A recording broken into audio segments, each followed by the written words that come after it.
గాలిలో యోగా అదెలాగా? పూర్తి వివరాలకు చదవండి రేపటి సాక్షి దినపత్రిక. ఆపరేషన్ హైడ్రాతో తెలంగాణలో అధికార విపక్షాల మధ్య కురుక్షేత్ర యుద్ధం జరుగుతోంది. హైడ్రాకు పూర్తి స్వేచ్ఛ ఇచ్చామంటున్నారు సీఎం రేవంత్ రెడ్డి. కాంగ్రెస్ సహా ఏ పార్టీ అయినా తగ్గేదే లేదంటున్నారు. నెల రోజుల్లో 18 ప్రాంతాల్లో 150కి పైగా అక్రమ నిర్మాణాలపై హైడ్రా కొరడా ఝులిపించింది. 44 ఎకరాలు స్వాధీనం చేసుకుంది. హైడ్రా పేరుతో కాంగ్రెస్ రాజకీయ కుట్ర చేస్తోందని హరీష్ రావు విమర్శించారు. బీఆర్ఎస్ ఎమ్మెల్యేలను టార్గెట్ చేశారని మండిపడ్డారు. ప్రభుత్వ భవనాలను కూల్చివేస్తారా అని అసదుద్దీన్ ఓవైసీ ప్రశ్నించారు. జీహెచ్ఎంసీ ఆఫీస్, నెక్లెస్ రోడ్డు పరిస్థితి ఏంటని నిలదీశారు. బఫర్ జోన్లో ఉన్న వాటిని కూల్చాలని కాంగ్రెస్ ఎమ్మెల్సీ జీవన్ రెడ్డి సీఎంకు లేఖ రాశారు. పేదల జోలికి రావద్దు అంటున్నారు సిపిఐ ఎమ్మెల్యే కోనమనేని సాంబశివరావు.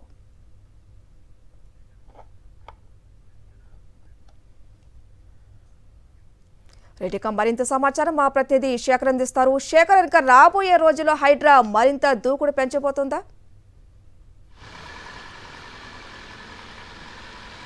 ఖచ్చితంగా హరిత, తెలంగాణ రాష్ట్రంలో అక్రమ కట్టడాల కూల్చివేత, ముఖ్యంగా చెరువులు, కుంటలు, నాలాలు ఏవైతే ఉన్నాయో వీటిని కాపాడేందుకు, ప్రభుత్వ భూములను కాపాడేందుకు హైడ్రాని రాష్ట్ర ప్రభుత్వం ఏర్పాటు చేసింది. హైడ్రా ఏర్పడి కేవలం నెల రోజులే అవుతుంది, కానీ రాజకీయంగా మాత్రం చాలా ప్రకంపనలు సృష్టించని చెప్పుకోవాలి.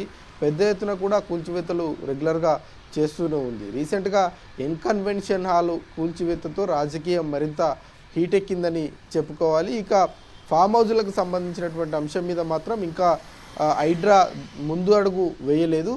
మరి ఎవరి ఫామ్ హౌజు కూల్చివేతతో ముందుకు వేస్తుంది అన్నది మాత్రం చూడాల్సి ఉంటుంది. ఇక హైడ్రా కూల్చివేతల మీద గడిచినటువంటి వారం 10 రోజులుగా విపక్షాల నుంచి తీవ్రమైనటువంటి విమర్శలు రావడంతో నిన్న ముఖ్యమంత్రి రేవంత్ రెడ్డి స్పందించారు. ఎన్ని ఒత్తిళ్లు వచ్చినా, ఎంతమంది అడ్డంకి చేసినా ఇది కురుక్షేత్ర యుద్ధము, ఆగదు, ఖచ్చితంగా ముందుకు వెళ్తాము అంటూ ముఖ్యమంత్రి రేవంత్ రెడ్డి చెప్పారు. అట్లాగే హైడ్రాకు ఫుల్ ఫ్లెడ్జ్డ్గా పవర్స్ ఇచ్చాము, దాని పని అది చేసుకుంటూ వెళ్తుంది. అక్రమ కట్టడాలు బఫర్ జోన్లో కానీ ఎఫ్టీఎల్లో ఉంటే ఖచ్చితంగా కూల్చివేస్తుంది అంటూ ఆయన స్పష్టం చేసినటువంటి పరిస్థితులు ఉన్నాయని చెప్పుకోవాలి. ఇక దీని మీద విపక్ష పార్టీలుగా ఉన్నటువంటి బీఆర్ఎస్ ఎమ్మెల్యేలను టార్గెట్గా చేసుకునే హైడ్రా ముందుకు వెళ్తూ ఉంది. పార్టీలో చేరితే కేసులు కానీ కూల్చివేతలు ఉండవు, కానీ చేరకపోతే ఖచ్చితంగా కూల్చివేతలు ఉంటాయి అంటూ హరీష్ రావు మండిపడ్డారు. ఇక అసదుద్దీన్ ఓవైసీ కూడా హైడ్రా మీద స్పందించారు. హైడ్రా కూల్చివేతలు సరిగ్గా ఉన్నప్పటికీ కూడా ప్రభుత్వ భవనాల పరిస్థితి ఏంటి అని ఆయన ప్రశ్నించారు. ముఖ్యంగా బఫర్ జోన్లో ఉన్నటువంటి ప్రభుత్వ భవనాల్లో నెక్లెస్ రోడ్ ఉంటుంది, జిహెచ్ఎంసీ ఆఫీస్ ఉంటుంది, అట్లాగే ఇప్పుడు హైడ్రా ఆఫీసుగా ఉన్నటువంటి ఈవిడిఎం బుద్ధభవన్ కూడా బఫర్ జోన్లోనే ఉంటుంది అన్నటువంటి వ్యాఖ్యలు అసదుద్దీన్ ఓవైసీ చేశారు. మరి వాటిని కూలుస్తారా అంటూ కూడా ఆయన ప్రశ్నించారు. ఇక జిహెచ్ఎంసీ ఆఫీస్ పక్కన గతంలో ఒక కుంట ఉండేది, అది నేను స్వయంగా చూశాను, కానీ అది ఇప్పుడు కనిపించటం లేదంటూ కూడా ఆయన వ్యాఖ్యలు చేసినటువంటి పరిస్థితులు ఉన్నాయని చెప్పుకోవాలి. ఇక బీజేపీలో మిశ్రమ స్పందన ఉంది.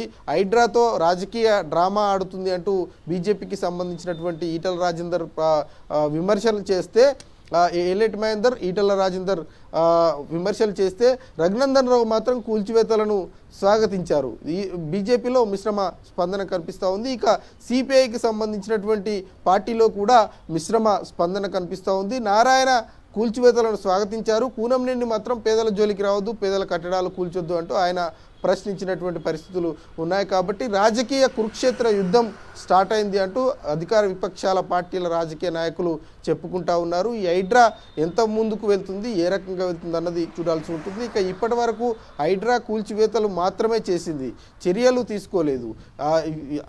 కూల్చివేతలు జరిగినటువంటి భవనాలు ఏవైతే ఉన్నాయో ఇవి రీసెంట్గా కట్టినటువంటి భవనాలు కాదు, చాలా ఏళ్లకు ముందే ఉన్నటువంటి భవనాలు. వాటి మీద చర్యలు ఉండాలి అని అంటే అధికారుల మీద కూడా చర్యలు తీసుకోవాల్సినటువంటి పరిస్థితి ఉంటుంది.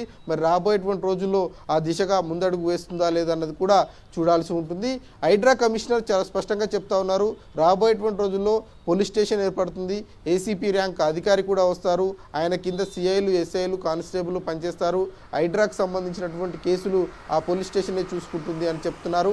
ఇక తప్పు చేసినటువంటి అధికారులకు సంబంధించినటువంటి లిస్టును కూడా ప్రభుత్వానికి ఇస్తాము, ప్రభుత్వం ఏం చర్యలు తీసుకుంటుందో చూడాల్సి ఉంటుంది అంటూ ఆయన చెప్తున్నటువంటి పరిస్థితుల్లో ఓవరాల్ ఓవరాల్గా చూసుకుంటే హైడ్రా వల్ల రాజకీయ ప్రకంపనలు అయితే మొదలయ్యాయి. కాంగ్రెస్ పార్టీకి సంబంధించినటువంటి ఫామ్ హౌజులు ఉన్నాయి, అక్రమ కట్టడాలు ఉన్నాయి, వాటిని కూడా కూల్చాలి అంటూ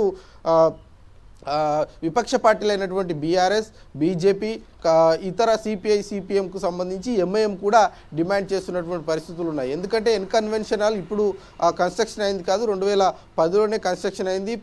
అప్పుడు కాంగ్రెస్ ప్రభుత్వం ఉంది, అప్పుడు ఉన్నటువంటి అధికారులే దానికి అనుమతులు ఇచ్చారు. మరి అప్పుడు అనుమతులు ఇచ్చి ఇప్పుడు కూల్చడం ఏంటి అన్నటువంటి ప్రశ్న కూడా తెర మీదకి వస్తున్నటువంటి నేపథ్యంలో రాబోయేటువంటి రోజుల్లో హైడ్రాకు సంబంధించినటువంటి అంశం మీద కోర్టులు ఏ రకంగా స్పందిస్తాయి, విపక్షాలు ఏ రకంగా అటాక్ చేస్తుంది, అధికార పార్టీలో ఉన్నటువంటి నాయకులు ఎలా దాన్ని కట్టడి చేస్తారు అన్నది చూడాల్సి ఉంటుంది. హరిత, థ్యాంక్ యూ శేఖర్.